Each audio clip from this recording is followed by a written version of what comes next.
இப்பவும் சொல்றேன், மக்கள் பணத்திலிருந்து ஒரு பைசா கூட தொடமாட்டோம், தொடவும் விடமாட்டோம், தொட்டா விடமாட்டோம், இதுக்கு முன்னாடி தொட்டவங்களையும் விடமாட்டோம்.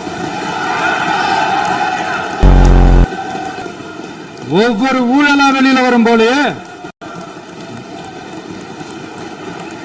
ஒவ்வொரு வேஷமா கலைஞ்சிரும் போலயே,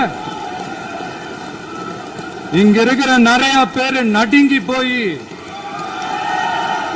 இதுல நம்ம மேல அவதூறு வேற. இப்ப புதுசா ஒரு வெப்பன் ஒண்ணு கொண்டு வந்திருக்காங்க. அது என்ன தெரியுமா? அவங்க தயவால தான் நம்ம ஆட்சி நடக்குதான்.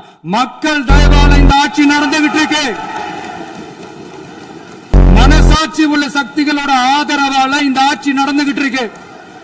நாங்க தான் அனுப்பி வச்சோம் அப்படின்றாங்களே.